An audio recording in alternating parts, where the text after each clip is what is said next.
नमस्कार।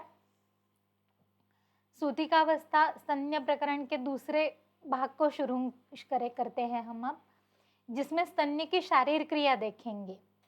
रसात स्तन्यम, तो रस धातु का उपधातु करके स्तन्य बताया गया है। रस प्रसादो मधुरः पक्वाहार निमित्तजः कृत्स्नदेहात् स्तनौ प्राप्तः स्तन्यमित्यभिधीयते। रस प्रसादो, रस का प्रसादभूत भाग, रस प्रसादः सारः, तेन मधुरता शुक्लता च स्तन्ये, ऐसा टीकाकार बताते हैं। सो रस का प्रसादभूत एक उपधातु, जिसको जैसे कि वो सार है, और जब हम उपधातु कहते हैं तो गति विवर्जित होता है। लास्ट टाइम भी मैंने बोला था कि उसके बाद उससे कुछ नहीं बनता, रस से स्तन्य बनता है एंड दैट्स इट। स्तन्य कुछ काम के लिए, कुछ वो बालक पोषण के लिए उपयोग में लाया जाता है, उससे आगे कुछ नहीं बनता, गति विवर्जित रहता है वो। दोष दृष्टि से इसमें कषायत्व, अम्लत्व, अति मधुरत्व आ जाता है, बट यह मधुरता शुक्लता जो है वो रस धातु से आती है। कृत्स्न देहात रस धातोः व्यान विक्षिप्तस्य सर्वदेहगत्वात्, क्योंकि रस धातु व्यान के द्वारा विक्षेप होकर संपूर्ण शरीर में फैलता है, तो उसी तरह से कृत्स्न देहात स्तनौ प्राप्तः, कृत्स्न देह से जब रस धातु स्तनम प्रदेश में पहुंचता है, उपधातु निर्माण करता है स्तन्य के नाम से। विशस्तेष्वपि गात्रेषु यथा शुक्रं न दृश्यते सर्वदेहाश्रितत्वाच्च शुक्रलक्षणम् उच्यते। विशस्तेषु मतलब विकृतेषु, विशस्तेषु विकृतेषु, विकृतेषु गात्रेषु यथा शुक्रं न दृश्यते, जैसे कि अगर चोट लग जाए या कहीं कोई विकृति निर्माण हो जाए तो उसमें से हमें शुक्र नहीं दिखता। यद्यपि हम कहते हैं कि शुक्र जो है सर्व देहाश्रित है और किसी चीज से उसमें फिर वो अपने स्थान में प्रकट हो जाता है, लेकिन अगर कहीं चोट लगती है या कहीं कुछ फटता है तो वहां से शुक्र धातु हमें दिखाई नहीं देता। उसी तरह से तदेव शुक्र कब हमें दिखाई देता है? तदेव चेष्ट युवते दर्शनात् स्मरणादपि शब्द संश्रवणात् स्पर्शात् संहर्षाच्च प्रवर्तते। यह हेतु है शुक्र श्रवण के लिए। सुप्रसन्नम मनस्तत्र हर्षणे हेतु रुच्यते। उसी तरह से आहार रस योनित्वात् एवं स्तन्यम अपि स्त्रियः, शुक्र जैसे सर्वदेहगत होते हुए भी कुछ स्पेसिफिक हेतुओं से वह प्रकट हो जाता है, व्यक्त हो जाता है। उसी तरह से स्तन्य भी आहार रस योनित्वात् एवं स्तन्यम अपि स्त्रियः तदेव अपत्य संस्पर्शात् दर्शनात् स्मरणादपि ग्रहणाच्च शरीरस्य शुक्रवत् संप्रवर्तते। अपत्य के स्पर्श से, उसको देखने से, उसके स्मरण से या उसको लेने से, अपने गोद में लेने से शुक्रवत संप्रवर्तते, उस तरह उसका श्रवण हो जाता है। स्नेहो निरंतरस्तत्र प्रस्रवे हेतु रुच्यते, जैसे कि शुक्र श्रवण के लिए हर्ष यह हेतु होता है, उसी तरह से निरंतर स्नेह जो है वो स्तन्य श्रवण के लिए हेतु बताया गया है। काश्यप में भी पयोवह स्रोतस वर्णित है, दुग्धहारिणी नाड़ी करके वर्णित है। अब स्तन्य की उत्पत्ति या निर्मिति काल रसोत्पत्ति की तरह एकाह में हो जाती है। उसका प्रमाण द्वौ अंजलि है। स्तन्य के कर्म स्तनयोः पुष्टि, स्तनों की पुष्टि करना, और जीवनम बालानां तेषामेव स्त्री क्षीर सात्म्यत्वात्, और बालकों के लिए जीवन, जीवनीय, उनकी देह वृद्ध ये परम, इस तरह से स्तन्य काम करता है। अब यह रस धातु प्रसादभूत परम सूक्ष्म होना आवश्यक है।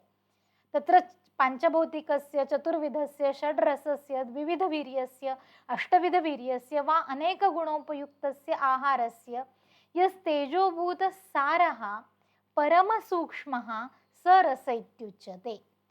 तो यह जो रस धातु है वह परम सूक्ष्म होना चाहिए, तभी वह अपने उस स्रोतस में जाकर वहां पे वो काम कर सकेगा, वहां पे वो एब्जॉर्ब हो सकेगा। सो रस धातु प्रसादभूत परम सूक्ष्म होना आवश्यक है, और परम सूक्ष्म सारभूत आहार रस का निर्माण हुआ तो ही अगले धातु उत्तम हो जाएंगे। तो हमें ये भी देखना चाहिए जब हम स्तन्य परीक्षा करते हैं कि रसधातु प्रसादभूत निर्माण हो रहा है क्या। यदन्नं देह धातुवो जो बलवर्णादि पोषकम, अन्न से आहार रस से रस धातु बनेगा, तो वो गर्भिणी क्या अन्न सेवन कर रही है।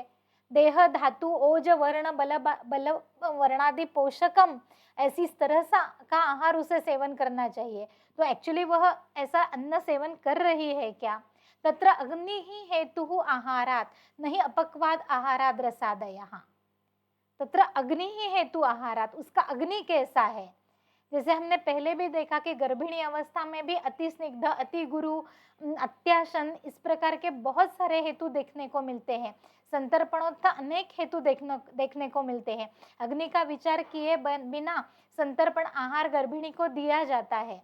तो यहाँ सूतिका के बारे में ऐसा ही नहीं हो रहा है ना। So that judgement we have to take. So तत्र अग्नि ही हेतु आहारात नहीं अपक्वात आहारात रसादयः। वह आहार अगर अपक्व रह गया, उसका अग्नि इतना अच्छा नहीं है, लेकिन वो संतर्पण आहार कर रही है, तो अपक्व रस जो निर्माण होगा उससे स्तन्य अच्छी तरह से नहीं बनेगा और वो स्तन्य दृष्टि के लिए हेतु हो जाएगा।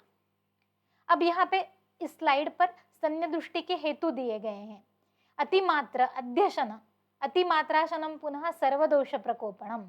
अतिमात्र भोजन और अध्यशन वह सर्वदोष प्रकोपणम होता है, सर्वदोष का प्रकोप करने वाला होता है। उसी तरह से रसदुष्टि के हेतु गुरु शीतम अति स्निग्धम अतिमात्रम समश्नतः रसवाहिनी दुष्यंती चिंत्यानाम चाति चिंतनात्। रसदुष्टि के हेतु भी ऑफकोर्स स्तन्य दृष्टि के हेतु हो जाएंगे। यहाँ अतिमात्रम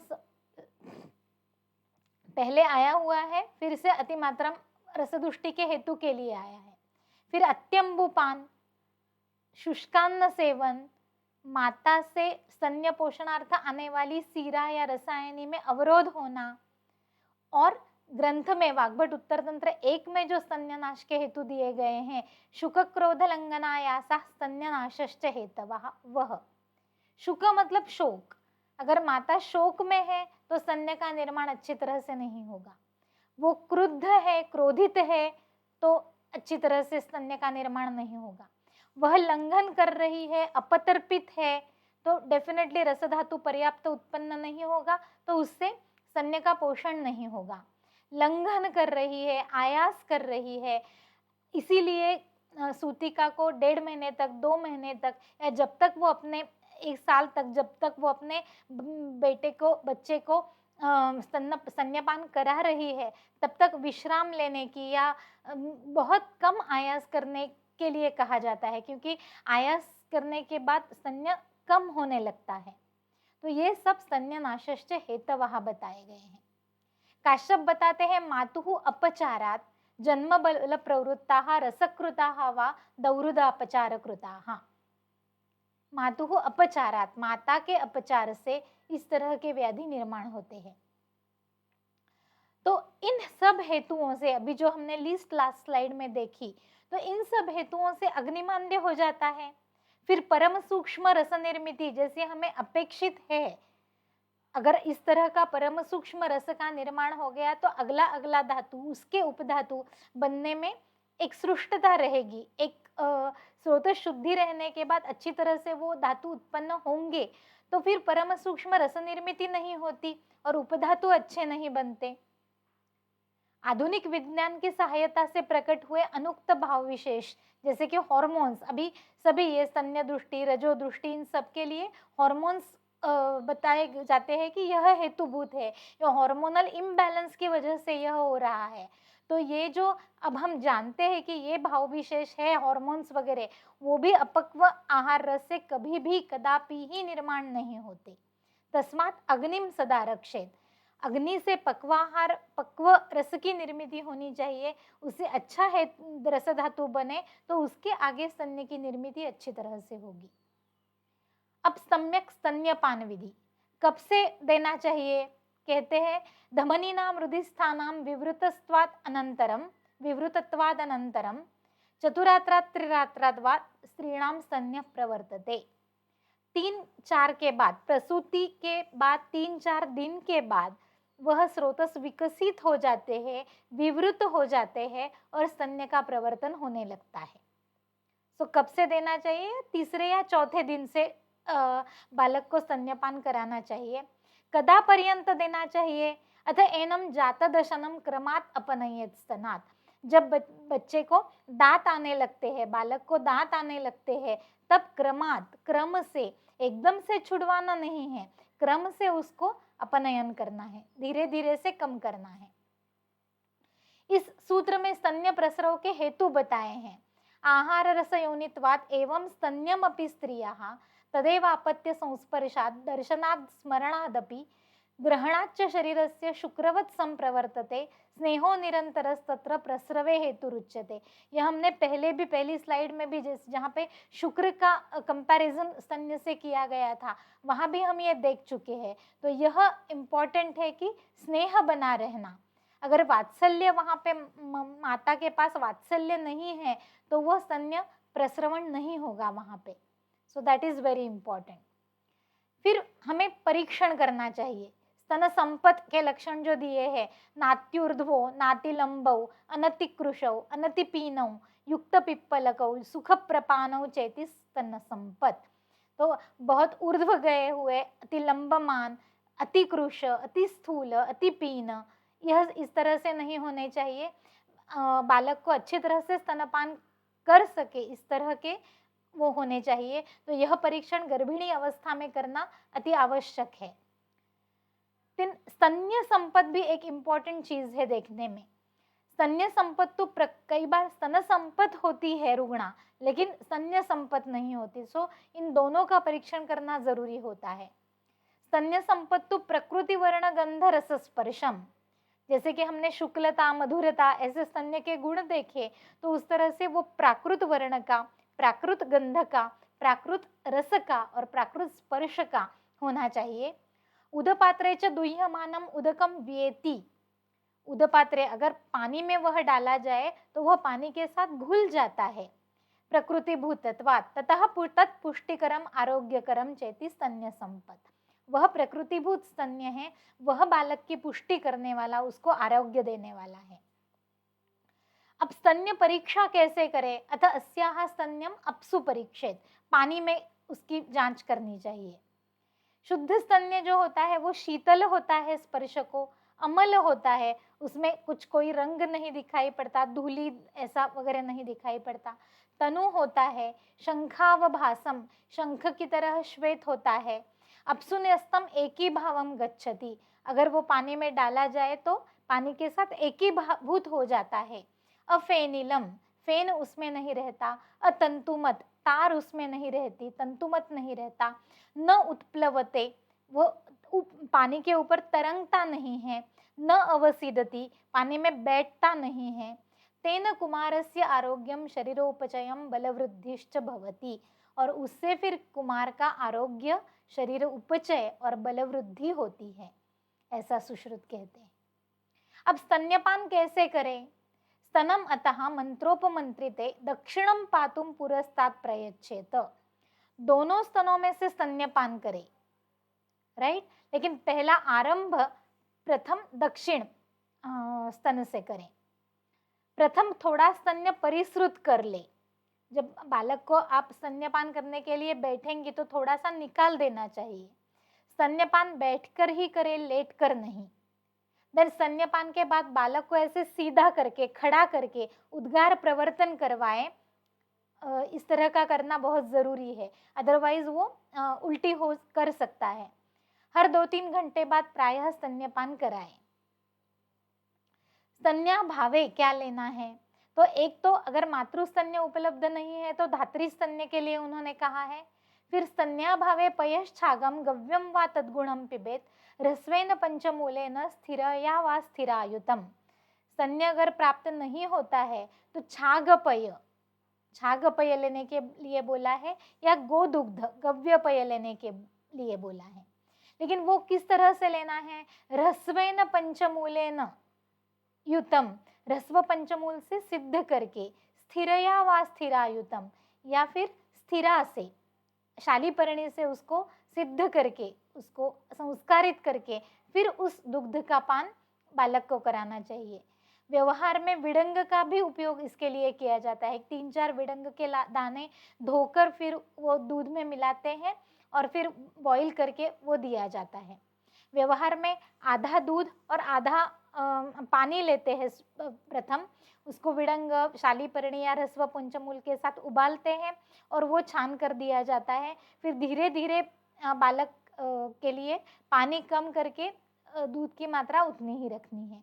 इस तरह से किया जाता है। अब स्तन्य अच्छी तरह से आए इसलिए सूतिका को कुछ आहार स्पेसिफिकली देना चाहिए। विशुद्धे ततो स्नेह यवागु क्षीर यवागु यवकोल गुलत्थ सिद्ध रसेन शाल्योदनम, यह अग्निबल देखकर 1 से 1.5 महीने तक सुश्रुत बताते हैं देने के लिए।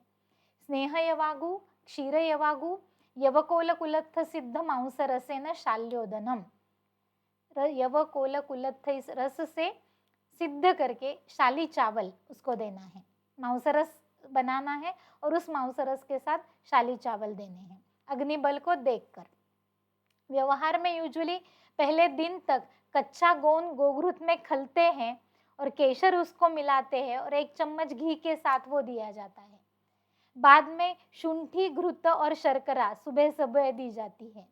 फिर कच्चे गोंद के लड्डू, खीर जिसे हम पायस बोलते हैं, छुआरे बादाम, खसखस, आड़ियू, देन चंद्रशूर जो बोलते हैं, फिर कार्पासास्थी, उस सरकी की खीर ऐसे मराठी में बोलते हैं, देन आटा, पुराणशाली, बाजरी की रोटी, कांजी, कढ़ण अलग अलग, फिर शीरा, हलवा, इस तरह की।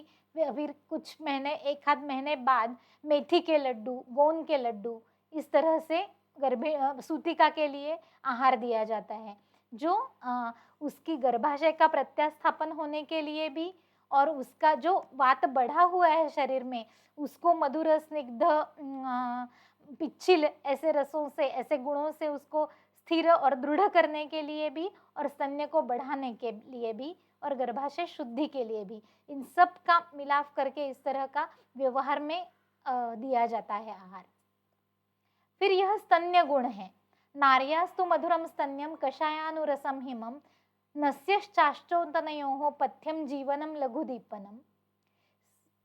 मधुर, कषायानुरस, शीतल, पथ्यकर, देन आश्चोतनयोः पथ्यम, आश्चोतन के लिए हितकारी, जीवन, जीवनीय, लघु, दीपन, इस तरह के उसके गुण हैं। स्त्री क्षीरे पाक निषेध है, आमम अक्वथितम एव हितम, ऐसे कहा गया है। ये गरम करके, वार्म करके ऐसे नहीं देना है। तो इसके बाद मतलब ये स्तन्य की शारीरिक क्रिया तक हमने देखा। फिर अगले भाग में हम स्तन्य की विकृतियां देखेंगे। तब तक के लिए धन्यवाद।